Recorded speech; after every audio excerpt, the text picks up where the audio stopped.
네, 안녕하세요 여러분. 오늘은 24강 거란과 여진의 침입을 막아내다 라는 걸 보도록 하겠습니다. 물론 이 거란과 여진의 침입을 막아낸 주어가 바로 누구일까요? 그렇습니다. 우리가 지금 배우고 있는 바로 이 고려가 거란과 여진을 어떻게 막아냈었는지 여러분들이 함께 오늘 이번 수업을 통해서 살펴보도록 하겠습니다. 이번 강의 먼저 배움 목표 살펴보도록 하겠습니다. 배움 목표 첫 번째는 고려가 거란의 침입을 막아낸 그 과정을 정리할 수 있다라고 했습니다. 고려가 거란의 침입을 막아낸 과정이 어떻게 될지 여러분들 한번 살펴볼 것이고요.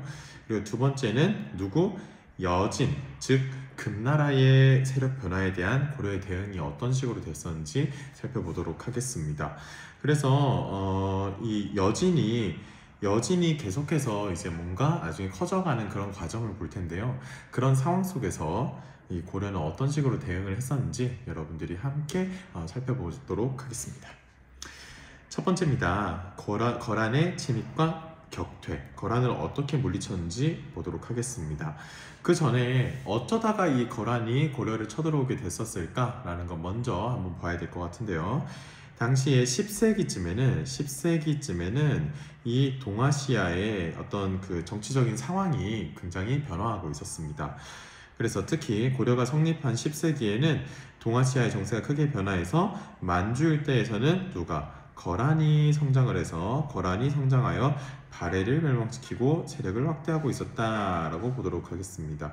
그래서 거란이 여기 있었는데 얘들이 성장을 하면서 이런 발해도 없애버리고 이렇게 성장을 하고 있었다라는 거 살펴봤었고요. 그리고 또 중국에서는 5대 19개 혼란기를 거쳐서 송나라가 중국을 다시 통일했었습니다.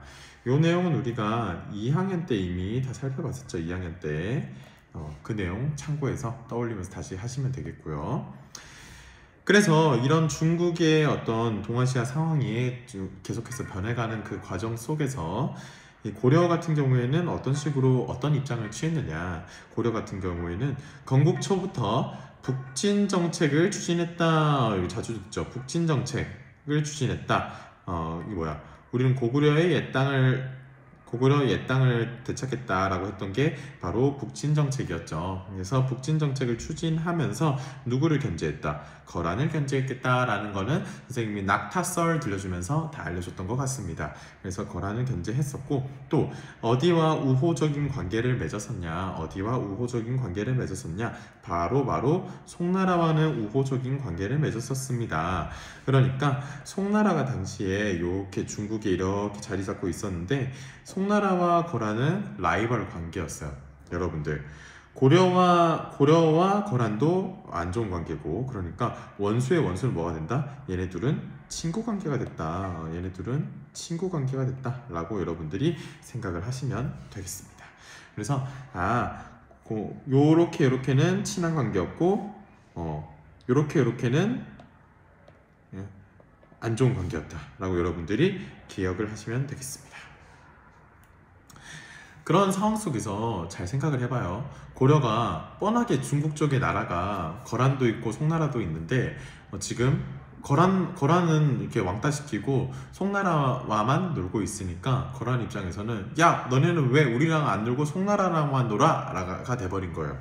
그래서 거란이 그런 것 때문에 고려가 송과 가깝게 지내자 얘네들이 송에 대한 공격을 준비하는 거란은 먼저 야, 너네 송나라 가기 전에 너네부터 죽어 하면서 거란이 고려를 먼저 때렸다라고 여러분들이 이해를 하시면 되겠습니다. 그 결과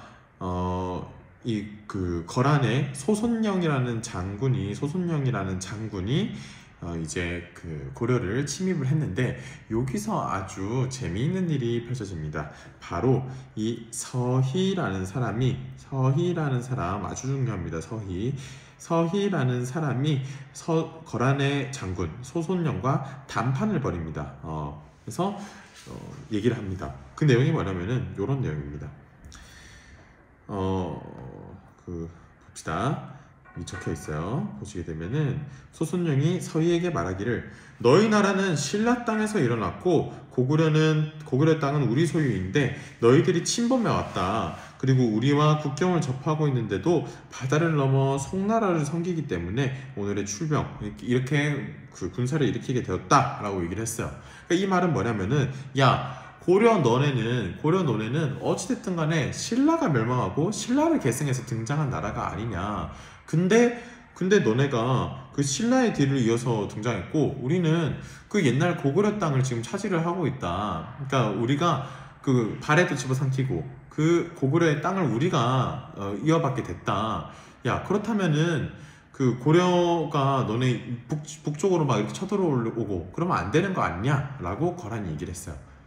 그리고 또 이런 얘기도 해요. 야 그리고 너네는 왜 가까이 있는 거란 놔두고 왜 멀리 바다 건너가지고 송나라랑만 노냐? 그거 기분 나쁘다 라고 얘기를 하는 거예요. 거기에 대해서 서희라는 사람이 가서 얘기를 하는 거야. 외교관이 가서 무슨 얘기를 하냐면요. 야, 넌 뭘 좀 알고 얘기를 해라. 무슨 말이냐? 우리나라 이름이 뭐냐? 고려다, 고려. 왜 고려일까? 고구려를 계승해서 고려인 거다. 야, 그러니까 사실 그렇게 치면은 너네가 지금 거란이 차지하고 있는 땅도 고려 땅 아니냐? 우리한테 달라. 오히려 더 줘야 되는 거 아니냐? 라는 얘기. 또 두 번째, 야, 우리도 사실 거란이랑 교류하고 싶지. 근데 우리가 거란이랑 교류를 못하는 이유가 있어. 그게 뭐냐면은 기가 막힙니다. 여기 거란이 있고 여기 고려가 있는데 요 사이에 여진족이 있어서 그래. 여진은 여러분들 예전에 배웠던 말갈이랑 똑같습니다. 여기에 여진족이 있으니까 고려가 가고 싶어도 못 가고 그래서 우리가 여기 바다 건너가지고 송나라로 가는 거야. 야 너네가 거란이 여진족을 처리를 해주고 나면은 우리가 당연히 너네랑 교류하지 않겠느냐라고 얘기를 하는 거예요. 거란이 들으니까 오 그렇구나 라고 생각을 하는 거예요. 그래서 어떻게 하냐, 이 거란이 갑자기 오케이 그럼 우리가 여진족 없애줄게 하면서 쭉 가가지고 여진족을 삭제시켜버립니다. 쭉 삭제시켜버려요. 그리고 나가지고 야 그러면 너네 여기 여진족 몰아낸 요 땅 너네 줄게 하면서 이렇게 강동 6주, 여기가 압록강이거든요. 압록강 동쪽에 6개 주, 그러니까 강동 6주를 고려 너네한테 줄게. 그러니까 앞으로 우리 여기 통해 가지고 거란이랑 잘 지내자 라고 거란 쪽에서 얘기하고 그냥 돌아갑니다. 그렇죠. 서희는 이걸로 해가지고 입으로 해가지고 거란의 큰 군사가 온 거를 쫓아냈던 거예요. 그래서 서희가 거란 장수 소손영과 단판을 벌여서 거란과 교류할 것을 약속하는 대신에 압록강 동쪽에 압록강 동쪽이니까 강동 6주를 고려의 영토로 인정을 했던 것입니다.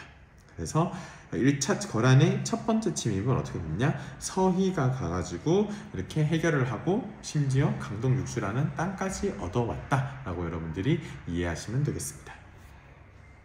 중요한 내용입니다. 중요한 내용. 넘어가서 2차 침입 한번 보도록 하겠습니다. 여러분, 이렇게 1차 때 강동 6주를 이제 넘겨받기도 했고 고려가 또 거란이 이제 고려랑 서로 이제 교류하겠다는 약속을 받고 돌아갔어요. 근데 실제로 이 1차 침입 이후에 거란과 고려가 교류를 했냐? 고려가 거란과 교류를 했느냐? 그렇지는 않았었어요. 그러니까 거란 입장에서는 왜 쟤네 약속 안 지켜? 이렇게 됐던 것입니다. 그런 상황 속에서 거란은 저 진짜 고려 우리랑 약속도 안 지키고 진짜 가서 꿀밤 한 대 먹이고 싶다 이 생각을 하고 있었던 참에 고려에서 강조라는 고려의 신하가 있었는데 얘가 목종이라는 왕을 이제 쫓아내고 현종이라는 새로운 왕을 즉위를 시켰었습니다. 그러니까 거란이 옳지 잘됐다 하면서 야 너네 나라는 진짜 개판이다. 너네 나라 어떻게 강조, 너 신하가 된 주제에 신하가 왕을 그렇게 시해 죽이고 쫓아내고 새로운 왕을 막 세우고 그러냐? 너네 나라 완전 개판이네. 우리가 가서 너네 아주 그 벌을 줘야겠어. 혼쭐을 내줘야 되겠어 하면서 갑자기 뜬금없이 얘네가 고려에서 반란이 일어난 걸 가지고 갑자기 거란이 쳐들어옵니다. 그래서 거란이 강조의 정변을 구실로 고려를 침략을 합니다. 웃기죠. 그래갖고 그래서 이게 이제 2차 침입인데 고려는 이때 당시에 개경이 함락되는 등 어려움을 겪었으나 또 양규라는 장군이 활약하고 하면서 거란군을 격퇴했었습니다. 그래서 양규, 고려가 이때 당시 이런 식으로 해서 2차 침입이 왔었는데 이거를 양규라는 장군이 몰아냈었다라고 보시면 되겠습니다. 그래서 강조의 정변, 양규 이런 게 나오면은 2차 침입이구나 여러분들이 기억하시면 되겠습니다. 3차 침입 한번 같이 보도록 하겠습니다. 3차 침입 1018년에서 1019년에 있었는데 이 귀주대첩이 바로 이 3차 침입 때 있었던 것입니다. 귀주대첩 어떤 장군이 떠오르죠? 그렇죠. 바로 강감찬 장군이 이때 활약을 했었구나 라고 여러분들이 보시면 되겠습니다. 그래서 거란이 3차 침입을 했었는데 이때 이제 강감찬 장군이 이제 귀주에서 거란군을 몰아냈다라는 이 키워드를 보시면 되겠고, 그렇게 하니까 거란군이 북쪽으로 도망가기 시작했고 거란군의 시신이 막 들판에 널렸고 엄청나게 많은 전리품을 얻을 수 있었다라고 보시면 되겠습니다. 그래서 거란의 3차 침입은 이렇게 귀주라는 지역에 거란군이 쳐들어왔는데 그거를 강감찬 장군이 몰아냈구나 라고 여러분들이 이해하시면 되겠습니다. 그래서 이렇게 고려에 이제 거란이 세 차례에 걸쳐서 침입을 했는데 그거를 다 막아내게 됐다. 1차 때는 서희라는 키워드 기억하시면 되겠고, 2차 때는 누구? 2차 때는 양규 장군이 어쨌든 강조의 정변 때문에 쳐들어왔다. 개경이 함락되기도 했다. 라는 걸 기억하시고, 3차 때는 강감찬 장군이 귀주단 대첩에서 거란군을 몰아냈구나 라고 기억하시면 되겠습니다. 이런 전쟁을 겪은 뒤에 우리도 막아야겠다. 혹시나 또 쳐들어올 수 있으니까 대비를 하겠다 하고 나서 성을 쌓고 그래요. 그래서 개경에다가 나성을 쌓기도 하고, 또 국경 지역에 천리장성을 이렇게 쌓아가지고 북방의 침입에 대비하기도 했었구나 라고 보시면 되겠습니다. 여기까지가 거란과의 어떤 갈등이었다면은 이제는 여진과의 갈등을 보도록 하겠습니다. 참고로 말하자면은 지난 시간에 우리가 이자겸의 난 이런 거를 살펴봤었는데요. 이자겸의 난이 시기적으로 어떻게 됐냐면은 시기적으로 이자겸의 난이 나타났던 시기가 이 여진이 쳐들어왔던 시기랑 겹칩니다. 그러니까 쉽게 생각하면은 우리가 지난 시간에 배웠던 내용, 그러니까 이자겸 어쩌고 저쩌고 요 내용이 우리 오늘 배우는 것보다 여기 여진이 거란이 쳐들어왔던 거는 그거보다 더 앞이었고, 거란이 쳐들어온 건 그거보다 더 앞이었고, 지금 여진이 쳐들어왔던 요 시기랑 이렇게 맞물려 있구나 라고 여러분들이 보시면 되겠습니다. 그래서 시기적으로 이게 지난 시간과 이번 시간이 이렇게 겹쳐 있구나 라고 생각을 하시면 되겠습니다. 그래서 거란은 이자겸보다 더 전이었고, 여진이 이제 이자겸과 맞닿아 있는 지점이다 라고 여러분들이 보시면 되겠습니다. 그래서 먼저 배경 같은 경우에는 고려가 원래는 여진이 고려보다 좀 이렇게 약한 입장에 있었어요. 그래가지고 고려가 이 여진이 고려의 이 동북쪽 지역에 여진이 이렇게 막 흩어져서 살았었어요. 이렇게 막 흩어져서 사니까 흩어지면 힘이 약하잖아요. 그래서 고려가 그냥 좀 약간 아랫사람 정도로 봤던 것 같아요. 그래서 여기 그림에도 보면은 우리 부족의 말과 단비 가죽을 바칩니다 라고 하면서 막 여진족 애들이 막 뭔가를 갖다 바쳐요. 그러니까 고려가 이렇게 왕이 앉아가지고 담례로 너네 우리 고려 물건 좀 나눠줄게, 선물로 줄게, 이런 정도. 그러니까 약간 아랫사람 같은 느낌이 있었던 거예요. 그래서 고려는 이 여진 부족 추장에게 관직을 주기도 하면서 막 이렇게 잘 구슬리고 회유하고 그런 식으로 해서 이제 여진과의 관계를 가져왔던 거예요. 근데 이 여진이 12세기쯤, 아까 전에 우리 거란은 11세기쯤이었습니다. 근데 12세기쯤이 되면 여진이 부족 중 하나인 완옌부를 중심으로 통합하면서 점차 이게 커져갔어요. 이게 통합되면서 막 커져가는 중이었어요. 그러자 얘네들이 힘이 좀 생기니까 여진이 고려의 국경 지역을 자주 침략했고, 또 고려는 얘들이 기병이 아니었어. 기병이 뭐냐면 그 말 타고 다니는 애들이야. 말 타고 다니는 말이에요. 말 타고 다니는 이 여진족이 너무 셌던 거야. 거기 말 타고 오니까 이 서서 싸우는 보병 위주의 고려 입장에서는 참 힘들었던 거죠. 그래서 수차례 패배하게 되었다. 그래서 이 여진족을 진압을 하기 위해서 고려가 만들었던 게 뭐냐? 바로 특별임무반입니다. 특별임무반, 바로 별무반이라는 걸 만들었어요. 이 별무반은 이 숙종 때, 고려 숙종 때 윤관이라는 아저씨가 이 숙종 때 여진을 정벌하기 위해서 특수부대인 별무반 편성을 건의했고, 이거는 기병부대였구나 라고 여러분들이 생각하시면 되겠습니다. 그래서 결과적으로 어떻게 됐냐? 예종 때 별무반을 이끌고 여진 정벌에 나서서 동북지방에, 동북쪽 지방에 구 9개의 성을 쌓고 고려의 영토로 삼았었다라는 것입니다. 그래서 고려가 이 별무반, 윤관이 별무반이라는 걸 만들어서 이 여진족들을 쫓아내고 여기 동북쪽에다가 9개의 성을 쌓고 거기를 고려의 영토로 삼았었는데 일단은 어디까지가 실제 동북구성이 있었는가라는 거는, 고려의 영토가 실제로 어느 정도였냐라는 거는 여러 가지 학설이 있고 아직까지 막 확실하지는 않은 거예요. 그래서 계속 연구 중에 있고, 또 여진이 계속해서 여기를 막 와가지고 야 제발 돌려줘 하면서 막 요구를 하는 거예요. 와서 귀찮게 하는 거야. 그래서 고려 입장에서도 저기 막 춥기만 하고 막 크게 쓸모있는 땅일까? 막 이렇게 생각을 하면서 막 안에서 야 그냥 돌려줍시다. 땅 좀 돌려줍시다. 그냥 막 동북구성 갖다 주고 여진한테 다시는 쳐들어오지 말라고 얘기합시다. 이런 사람들이 생긴 거예요. 그래서 결과적으로 어떻게 했다? 자기들이 싸워서 얻은 땅을 고려가 다시 여진한테 돌려주게 됩니다. 그래서 여진한테 돌려주게 되는 게 이제 동북구성을 얻었다가 다시 돌려주게 된 것이죠. 그래서 동북구성은 다시 돌려주게 되었구나 라고 여러분들이 이해를 하시면 되겠습니다.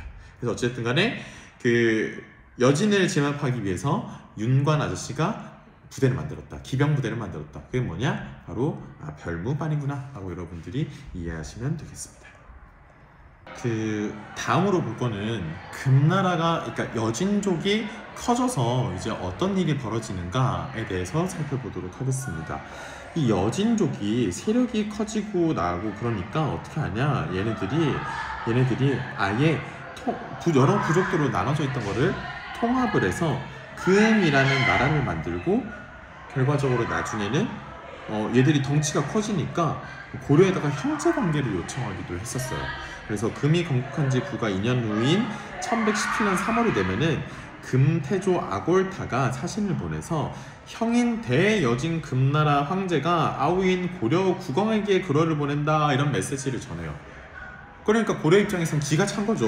야, 너네들 원래 이렇게 우리한테 무릎 꿇고 했던 애들이 갑자기 어느 세월에 커져가지고